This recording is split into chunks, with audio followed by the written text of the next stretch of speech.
I'm Friar Tuck, and this is my epoch. So let's see here. Let's make sure that chat is ready. I know that it takes a minute for people to get in here. Okay. So I should be able to see chat messages here. It says that I'm live, and I had to come over here to the Covington side, and I'm hoping that these headphones are noise canceling enough, and I won't know until afterwards, but I do apologize. I came over here, I needed breakfast, I had no real choice, and so I'm gonna end up taking this outside just to give a little bit of peace and quiet because, you get 500 people in one little coffee shop and they all gotta yell and scream at each other. It gets a little irritating after a while. This is why I was doing the library, but this morning it was, let's see, what was the temperature? Uh, I think it was like 40 with wind chill factor of something around mid 30s. So it was a serious pain in the butt. But anyways, okay, so I'm waiting for people to come in, and I'm gonna start talking about a topic that I kind of came up with last night because of somebody that I was having a conversation with. Um, we were talking about just like the way that society's degrading, like what it used to be like criminally 10 years ago versus now. The homeless, they're able to do drugs out in the public, and why that's happening, and kind of people are shoplifting and stealing and and doing all kinds of weird stuff that is a little bit out of the norm. Okay, and so I've been kind of talking to people, finding out like what do you know, what is it that you can share with me to kind of help me understand this topic. And I was talking to a gentleman last night, which is what inspired this whole topic to begin with, is that uh, you know it, when the system becomes unfair. Okay, so there are, if you're this skin color, the charges are different against you than if you're this skin color. If you say this word, it's okay if you're this, but it's not okay if you're that. People can now dictate facts by feelings. That's why I've got the shirt, and I'm trying to figure out what's going on. It's going to take me a couple days to figure it out if you've gone to the website to look for the shirts. But for some reason, the print isn't showing. So for those of you that are that know about it and stuff like that, that have gone and looked at it, just understand I'm working on getting it fixed. If you're wanting to order the shirt, send me an email, jasonthewise81@yahoo.com, and there I'll be able to let you know once I got it 100% fixed. Okay, but anyways, so this individual, it's just I asked him like why was he you know shoplifting. It's not like major stuff. It's things, and it's not like he's going in and grabbing and running. This is things that because the prices are getting high. A thing of toilet paper is double what it was a couple of years ago. Everything is pretty much double what it was a couple of years ago. You can't even, I mean, even the newspapers that I sell, I have to pay 75 cents for them when I originally started paying out 25 cents for them. And things like that. That makes a big difference. Also, you have, let's see, you have just not only the inflation, but the way that the criminal justice system is working, the way that the system as a whole is kind of being dysfunctional. It's not really helping people out. And so people are just taking theirs. And there is historical precedent of things like this, and I had them last night. I guess I should have written them down, but there is historical precedence where this is the precursor to the fall of a nation, is because as our laws, as we have these special interest groups that we create these laws for, so that they get special treatment above and beyond what everybody else gets. There's no such thing as blind justice, and justice is not equal because it's applied to you differently than it's applied to me, and it's not really based upon the merit of the case. It's based upon whatever social justice structure that they're trying to pass. And when people feel that that society is not fair, what they're going to do is they're going to slowly pick at it and try and help it crumble. And so, anyways, uh, they're going to help you crumble, and it's going to be something that's just I don't know. Sorry, somebody just said hi to me. One of my fellow hobos was just saying hi because he knows I was doing a live stream. But anyways, it's getting to that point where people are just something simple as, okay, I'm gonna go up to the shopping line. I'm gonna go to the checkout, but the things that I put underneath the cart, I'm gonna take those things and I'm just not gonna put them up there and see if I can get out of the store without it. And after a while, it becomes a game. And Economic Ninja is even talking about stuff like this, is that with all of these stores getting robbed blind by the stuff, and there's apparently a judge that is saying that looting is part of your protected right of protest. Now, there's a lot of propaganda around it, so I don't know a whole bunch about it, but I know from somebody that was in one of those mass, where they do like a flash shoplift. I know from people that were in one of them that had told me that the reason why they did it was because Walmart stepped out of line and was going to do something to the city, and all the whole town just got fed up with it because it was a very small town, and they just went in there. They looted the Walmart because it was a form of protest to tell Walmart what they were doing was wrong because they weren't paying their employees right and they weren't taking care of their employees, and most of the town worked for Walmart anyways, and so they just went in there and they did their thing. And these stories are becoming all the more common. I never really carried a weapon around with me when I go around and being homeless, and I've never really had the need to carry a weapon. Well, now I keep it visible so people can see that I have it, just to use it as a deterrent. It's a little pocket knife. It's girthy enough to kind of give people the size intimidation, but it is what it is. But society itself is getting to the point where justice and nothing is fair. And when nothing is fair, what do people do? They just say, I'm fed up, I'm no longer following it. And this is why the phrase consent of the governed is so important. This is why our elections are important. This is why us participating in elections is important. Because if you stop participating in elections, that is an implied vote of no confidence in the system. And if you have no confidence in the system, then the system just stops working. And again, as you start picking at the system just stops working. So this individual, he's a law-abiding citizen. I would consider him a peer in a lot of ways. This individual has done. I mean, he's got like 5 years left and his house is paid off. So he's done everything that he is supposed to do, but yet when things started falling apart with the lockdowns, he started suffering, and he can't afford it. He's not getting enough work. With the psychosis that was brought on, that affected everybody in the country, whether you want to admit it or not. So, and if anybody, okay, there we go. Hey, Bushcraft, good to see you. So, but it's just, there's just so much that is going on, indirectly, that I think is causing the system itself. Think of it like this: if you ever seen those movies where like the demon or the bad guy, he gets taken down, and then all of his minions that he had complete control over went there and just slowly picked at the body and just like ate it into dust. Think of something like, think of it, if you want to get a visual of what's kind of going on. That's really what I would say is going on in this respect, is that everybody is slowly doing their part. Whether it be, okay, I just don't want to work anymore because the system isn't fair.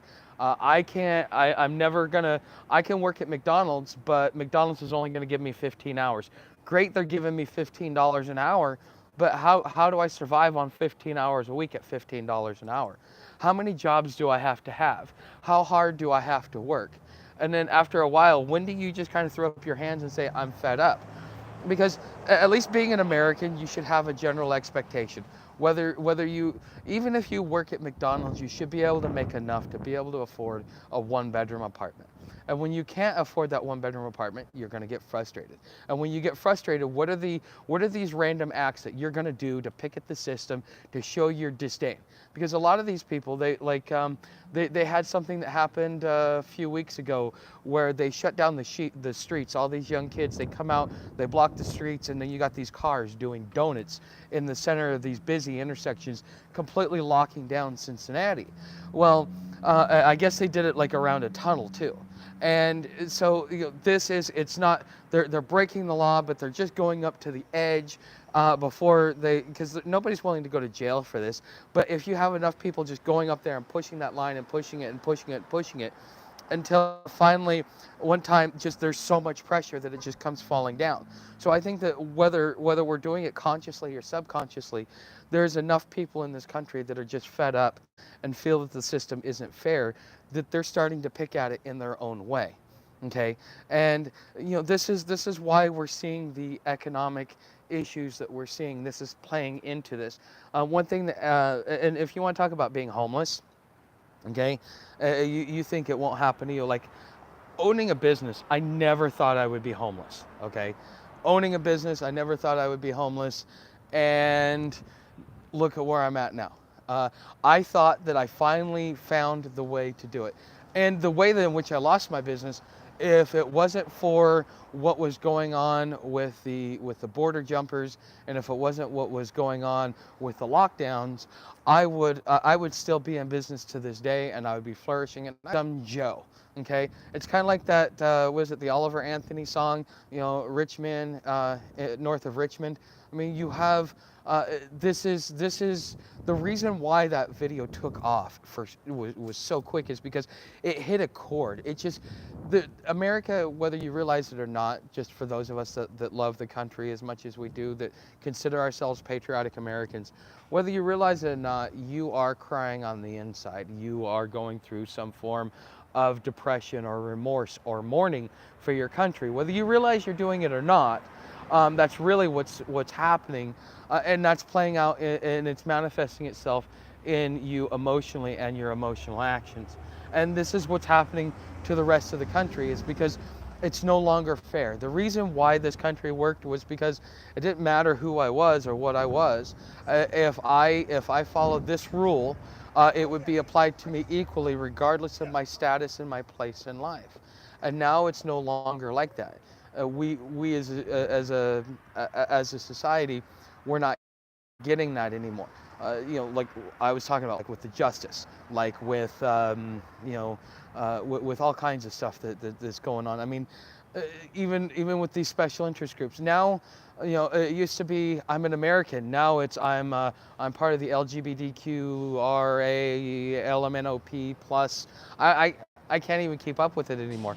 It used to be just the LGBT community. Now it's LGBTQ, and then they throw in all these other letters because everybody has to be marginalized. When we are divided amongst each other and then pitted amongst each other, because this is what the unions do. This is what unions were notorious for. Is they back in the day it was you didn't want the blacks, and then after the blacks it was the Hispanics, and then after the Hispanics it was the Asians, and then after that it's jobs going overseas. Because if you don't create an enemy for us to and you can't really move us in the direction in which you want us to do, because we as a people, we will work together for a common goal against a common enemy. And our government is doing that to us to keep us peaceful. I know it may seem strange, but if you have all these groups just fighting amongst each other, that means that you're too busy fighting the guy next to you to worry about what's going on all around you. You're not aware of the situation that's going on. Okay, and so Economic Ninja was talking recently about, hold hold on, where, okay, there it goes. Economic Ninja was talking recently about how around Christmas time that these unions, they're gonna get some brass balls, and they are going to take a moment, and they're gonna go on strike and try and hold these companies their feet to the fire, and blame it on the CEOs making big money and all that stuff. And what this is going to end up doing is like what we're seeing with Netflix. You see with the writer's strike and the actor's strike, in order to be able to make sure that they honor their agreement and keep making the money that they were making. See, the thing is that the company wants to feel no pain. They'll pay the workers and they'll pass it on to the customer while they take no financial hit themselves. And so these companies are going to be trying to operate like that. And so you're going to see things skyrocket and go through the roof. And then, if something as simple as a bottle of syrup for your waffles or pancakes becomes so expensive that you think you're going to steal it, what happens when, the unions that are, in our food manufacturing and our food production, what happens when those guys strike and do what did and do what the other guys did? I mean, really, what how much is that going to raise prices? And then at a certain point, what are you going to do? You're going to try and take whatever it is that you can take, because at this point in time, you're so fed up with the system that you want it to fall apart to begin with. Whether it be consciously or subconsciously, it's like everything's too high. We need to start over. This needs to start over. And that's what a lot of people may be thinking, either consciously or subconsciously. The companies are and will be using the strikes as a way to cut the workforce. The corporations win either way. Yes, Swagster Keeg, you are correct. But here's the thing, there's so much of the baby boomers that are aging out of the workforce that you have to do such a drastic cut in the workforce, not only for the open jobs that they have, but also the jobs that are already filled, in order for it to start happening. So I guess I forget who was talking about it. It was either I allegedly or Economic Ninja. They were saying that the black unemployment level is the first one that's on the rise. And the thing is what's that gonna do to living? Because here's the thing: if the cost of food goes up, the cost of rent goes up. If the cost of food and the cost of rent goes up, that means your wages got to go up. But how hard is it to get your wages to go up? It's easier to get the prices to go up than it is to get your wages to go up. So how long until you work a full-time job and you have to work another part-time job just to be able to pay your rent? And at what point in time, what are your actions? What form of retaliation? Think of it like this. Part of the reason why this is falling apart is because people are being creative in in the ways in which to retaliate, because they're going right up to that line and they're just like, hey, I'm not going to do something that's going to get me thrown in jail, or I'm going to go right up to the point where I'm about to go to jail, but I'm not going to cross that line. But it's enough to, again, to put that pressure on the dam, like what I was talking about. So do you guys have any questions? I mean, I put up quite a few videos over the last few days. I have talked about finding urban camping spots in the woods in a city. I have talked about finding a place to sleep in the rain. I already have next week's hobo tutorial. So if you are a Patreon subscriber, because I know a lot of you like the hobo how-tos and stuff like that, and I will put some of them over here.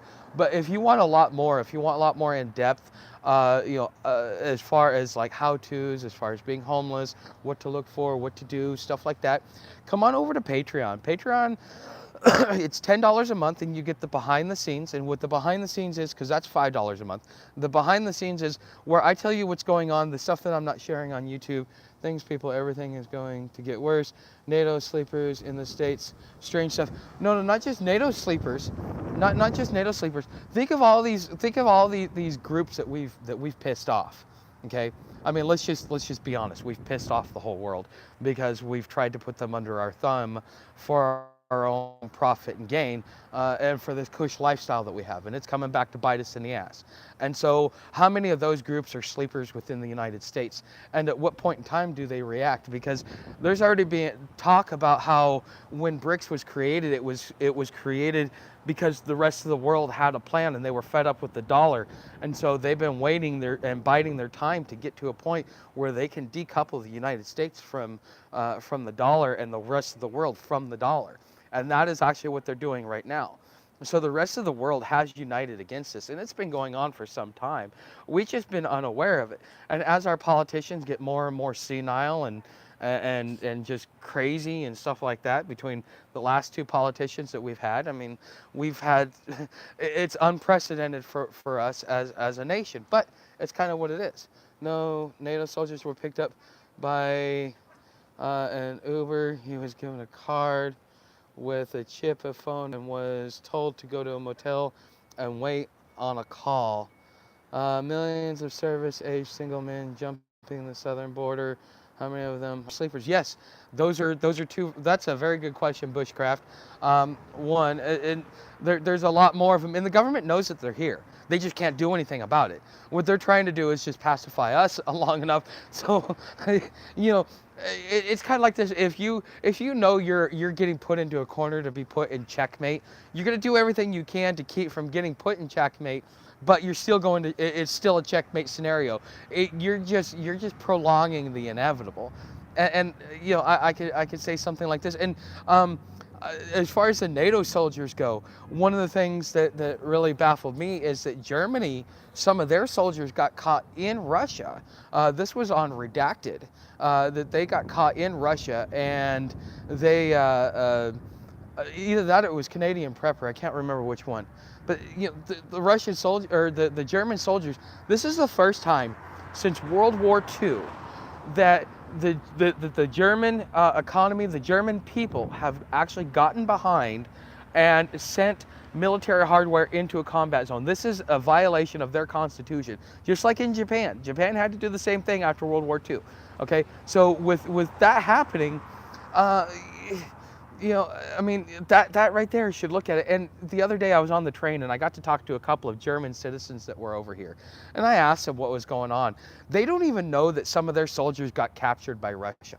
They're not aware of it. They are completely behind. They believe in the, here's really the way that Germany sees it, from what I gathered from these people, is that they're willing to go to war, and they understand a war must be waged and that it needs to happen because we just can't let Russia win. They don't know why Russia can't win, but we just can't let Russia win. And then they have this thing where they think that America's going to come and save them and bail them out because, you know, they're members of NATO, and that's why they joined NATO, was for the protection of the United States. But we're going through a change of power. So, fought on the wrong. Oh crap. Okay, it was fought on the. Come on. Okay, it was fought on the wrong team. Patton realized that. Yes, but what Hitler was doing was wrong, that's a whole can of worms, because he was right, but it was wrong because, you know, we went with that whole, we would have been part of that whole genocide part, and that would have been not cool. As far as why Germany was fighting the war, yeah, what they were doing was we would have done it if it would happen to us, because we lost the war. They took, you know, let's say Chicago, New York, Houston, LA, they took all those away from us and said, now you got to repay this astronomical debt. Well, you take away our financial epicenters, half of our economy, you know, what do you expect to happen?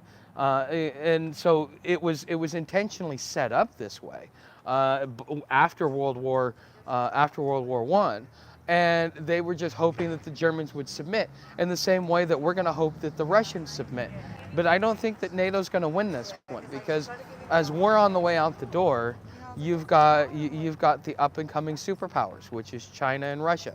For the first time since the 1500s, I think, the Western society, the Western powers have not been brought to the to the table to be able to broker the new power structure that comes up. So in almost 800, or was it 600 to 800 years, something like that, we as a society have always had our hands in the pot as far as as a Western society has always had a say in what goes on globally with the global powers, because there's always been a good European power. Well, we've become so reckless and so irresponsible that our seat at that table has been taken away for the first time in since the 1500s, if I remember the article I read right. And that is a big deal. That tells you really where we stand with the world. Maybe 20% of the Earth's population is on our side. The other 80% is against us. But yet we've convinced ourselves that we are the greatest country on the earth, that we are God's chosen, and that those people are the devil, and da da da da da. Just to play on the dogma, okay? And it's just we as a society. It's just no. It's we got to get a grip on ourselves, and I think we've passed that time to get a grip on ourselves. I think that we need to start looking, and one of the good things that's happening right now with this whole budget crisis is that the Republicans are fighting on the Ukraine funding. If we can get to a point where we can stop Ukraine, and and the thing is here's what may happen to Zelensky if all of this stuff goes south, is that well, he was a puppet and he didn't fulfill his job. He's going to do something, and he's going to get his chicken dinner. So, and he'll have that moment, and he'll be wiped off the world stage.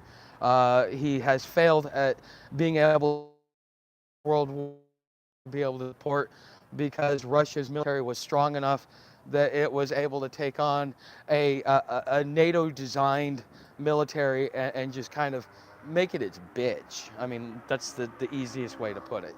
Okay, so does anybody have any questions? Anything you guys have any questions about stuff like that? I mean, I know I've been talking about politics and current events and kind of how with the world not being fair, how it's all kind of that's what's picking at this proverbial wall to kind of bring this whole house of cards down. And it's just, again, it's just a matter of time. If you've got law-abiding citizens that are willing to break the law in small little increments, in small little ways, just to show their rebellion, then maybe looting is a form of protest. Okay, and maybe that judge is right, and maybe that judge knows more than we do. And the propaganda, because we're sitting in our glass house, not realizing that some people have just reached their limit and they said enough is enough. Okay. So, but I think that's where we are as a society. When you hear, when I hear a guy like that just, I get it. I'm to the point right now where it's all falling apart. You can't stop it. Have you noticed that the homeless population has expanded in the last 2 years? I've noticed since I've been here. Well, actually, no. Since I have been going to the shelters, I would say yes. In Gainesville, I saw the population going up. That had a lot to do with everybody moving to Florida because of Governor, I can't remember, DeSantis. Okay, Governor DeSantis caught in the same way that Texas did in 2000, when they had a strong economy. So everybody wanted to move there. It raised prices. You're going to have a lot of people coming out homeless, but it was usually people who had been homeless before that were just on that bottom rung that were being thrown out. Now I am seeing, now that I'm all the way up here in Ohio, I am seeing regular Joes, even in Chattanooga, regular Joes, CEOs of large companies that went under. I'm seeing people like that out here.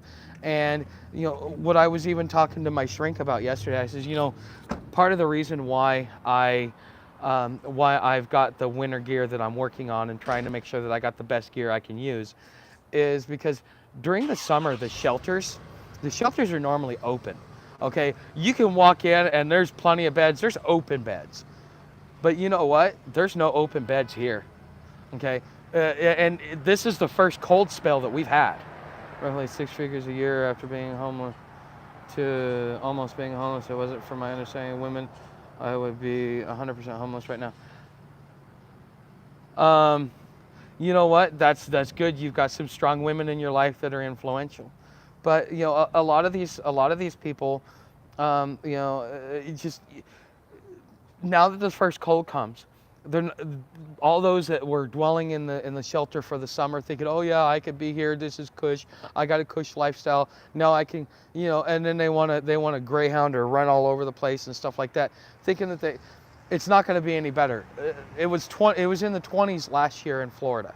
Okay, so if you think that getting here in the 40s and upper 30s is bad, because if you might have a lot of shelters like you do here in the Ohio area, in the Cincinnati area, but in other areas they may not have the abundance of shelters. So women and children get beds first, and then the elderly. And then after that, you get your bed, because unless you're decrepit, it doesn't. We're not talking about age. We're talking about, are you doing a walker, a wheelchair? Like, are you like hunched over when you're walking and stuff like that? Okay, so that's kind of those are the kind of the people that get the beds first, and then after that, you get a bed. And there's not going to be enough beds. If there's not enough beds this summer, this winter is going to be hell, because there's not going to be enough room for all the new homeless on top of the existing homeless structure. And a lot of homeless wait until like December through like January, February. They'll go into the shelters for those couple of months, and then they'll spend the rest of the year outside. And so now you're going to have all these new homeless, all these former homeless that are now homeless again, and the existing homeless population all fighting for the same bed. And there is going to be a lot of carnage this year. If we have an extreme winter, like what we had last year that hit the South, if we have an extreme winter, you're going to find a lot of people that aren't going to make it through this winter because they're not prepared. Because they are like, oh, well, I can always get in a shelter, because in the summer, it's always easy to get in a shelter because the weather's nice. Everybody wants to be outside. Okay, once summer and spring, and once you get to late fall, everybody's trying to get into a shelter. And then at that point in time, those that are unprepared are going to be the ones that suffer the most. So I hope that answers your question. But yes, I have been saying this for a while, is that I'm seeing a lot of homeless. But right now, it's most of the people that are coming out here that are new have been homeless before, and now they're back out here. A lot of them have been off the streets for anywhere from 5 to 10 years, like myself. I talked to a gentleman that got off the streets about 5 to 10 years ago. He's now eating at the food lines because he can't afford his rent anymore, and he's at that time where he can collect Social Security, but Social Security isn't even enough for him to pay his rent. Okay, so it is what it is. Okay, but that's your people that are on Social Security, whether they be the aging or whether they be disabled. That's going to be the next wave of mass homeless that you see come out. But those are also the people that will be taken care of the quickest and the best, for two reasons. When this whole housing first thing, especially in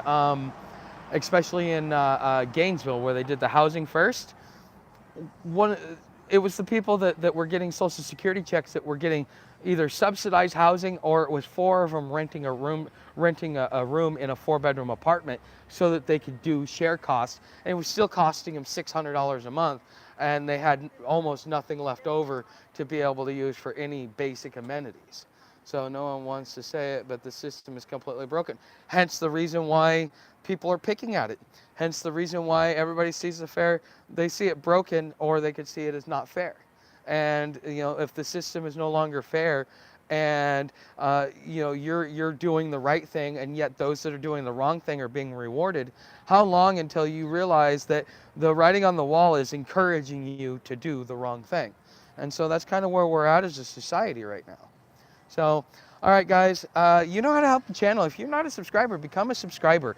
I've got some merchandise. You guys said you wanted some shirts, so I made a couple of shirts. So go on over and check out my shirts. As I was talking about with the Patreon, you got my hobo tutorials. Again, that's $10 a month. I would strongly encourage you to come on over and become a member, because I share a lot more stuff that's more in-depth there. Plus, again, the stuff that I don't share on YouTube is what my behind the scenes is about. That way, if you want to, kind of keep an eye on other things that are going on with me, directions I'm moving, things that are happening with the channel, and you want to participate in that and just kind of be in the know, that's $5 a month. So, because right now what I need to do is I need to create an income of about $500 a month every month, and that $500 a month will allow me to not only focus on this full time, but to stop kind of splitting my time between, okay, well, I got to go over here, I got to sell some papers, I got to go over here, I got to do this, I got to go over here, I got to do that, and it would give me an opportunity to be able to focus. That is enough money for me to be able to buy my tobacco for the month, to be able to buy buses for the month, and to be able to buy the things that I need to use, and have access to, because sometimes I may not be able to get to somewhere to eat. And if I can't find a place to use food stamps, well then, I'm kind of stuck spending cash or going without. And that's kind of the problem that I had this morning, is to make the live stream I had to give up breakfast, but my buddy, he brought me breakfast, so I didn't actually go without breakfast this morning. But this is one of those things that if you guys want to kind of help me move along and kind of fully spread my wings, these are ways in which you can help. But I mean, it is what it is. And I'm finally, by the end of next week, my gaming channel should be getting ad sharing, because it will be fully 100% monetized then. And that should actually kind of relieve some of the needs in which I have, because right now what I raise is about $100 a month that I'm pretty much guaranteed on. So I just need to add about 400 more to that, and then I should be able to be comfortable and do the things that I need. But again, if you're not a subscriber, become a subscriber. Hit the like button. Leave me a tip in the tip jar. Everything else in the description. Thank you for watching, and I will see you next week at 10:30. Be here or be square.